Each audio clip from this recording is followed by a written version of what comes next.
जय गीता भागवत।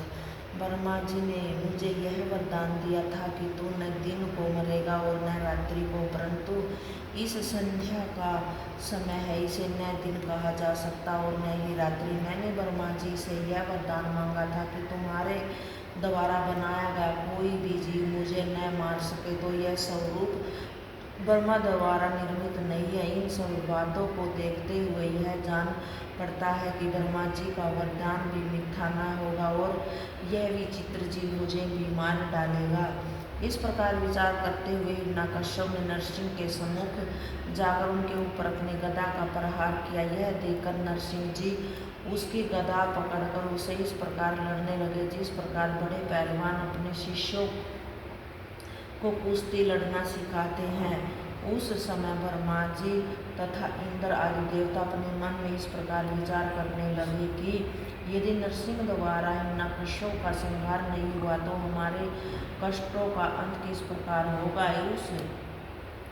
जिस समय सब देवता अपने मन में यह संदेह कर रहे थे, उस समय अंतर्यामी श्री नरसिंह भगवान ने उनके मन की बात जानकर हिरण्यकश्यप को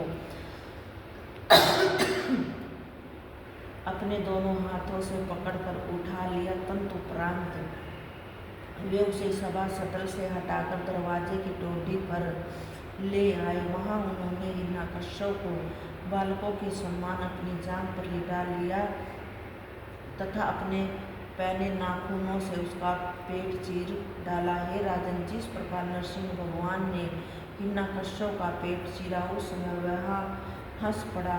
जब नरसिंह ने हंसने का कारण पूछा तो हिरण्यकश्यप ने यह उत्तर दिया, एक समय इंद्र की गदा मेरे शरीर से हटाकर स्वयं नष्ट हो गई थी और आज मेरा वही शरीर नखों द्वारा विदीर्ण किया जा रहा है और मैं इस प्रकार मर रहा हूँ। इतना कहकर जब हिरण्यकश्यप मर गया तब नरसिंह भगवान ने उसके आते निकालकर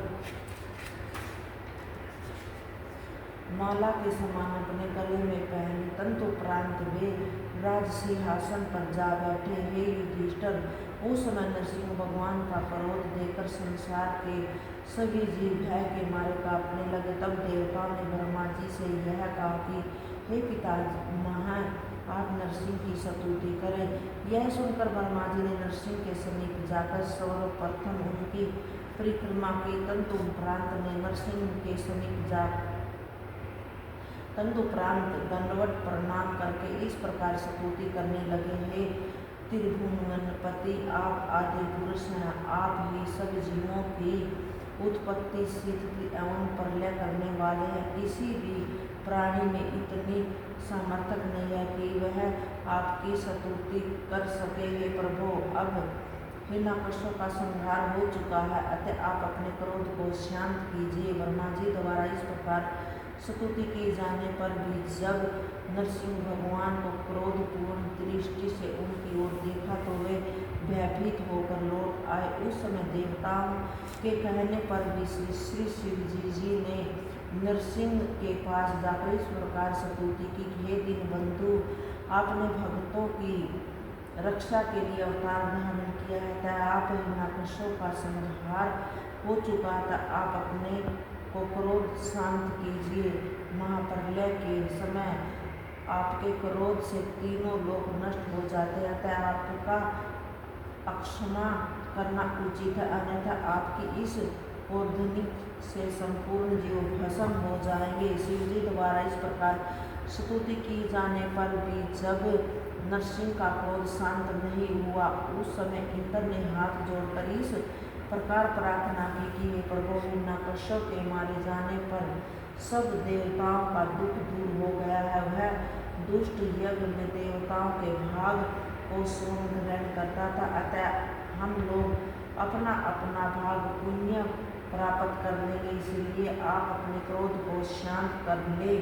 इस इंद्र द्वारा स्तुति किए जाने पर भी जब नरसिंह जी शांत न हुए, उस समय लक्ष्मी जी सब श्रृंगार किए हाथ में कमल का पुष्प लिए उनके सम्मुख जाकर इस प्रकार प्रार्थना करने लगी, हे दीनानाथ, आपका ऐसा तेजस्वी स्वरूप मैंने कभी नहीं देखा। आज आप यह रूप देखकर मैं भयभीत हो रही हूँ। है। आप इस स्वरूप का अंतर्ध्यान कर लीजिए। लक्ष्मी जी द्वारा स्तुति किए जाने पर भी नरसिंह भगवान शांत न हुए। तब देवताओं ने परस्पर विचार किया कि यदि प्रहलाद स्वयं स्तुति करे तो उनका क्रोध शांत हो जाएगा। ऐसा विचार करके ब्रह्मा इत्यादि ने प्रहलाद से कहा कि हे प्रहलाद, अब तुम स्वयं स्तुति करके नरसिंह जी को क्रोध शांत कराओ, अन्यथा तीनों लोग भस्म हो जाएंगे। यह सुनकर प्रहलाद ने नरसिंह भगवान की परिक्रमा करके पहले तो सख्त दंडवत किया, फिर उनके चरणों पर अपना मस्तक रख कर उस समय प्रहलाद के हृदय में जो हर्ष था उसका किसी भी प्रकार वर्णन नहीं किया जा सकता। प्रहलाद उनके भयानक स्वरूप से तनिक भी भयभीत नहीं हुआ। फिर हाथ जोड़कर अत्यंत प्रेम पूर्वक स्तुति करने लगे। जय गीता भागवत।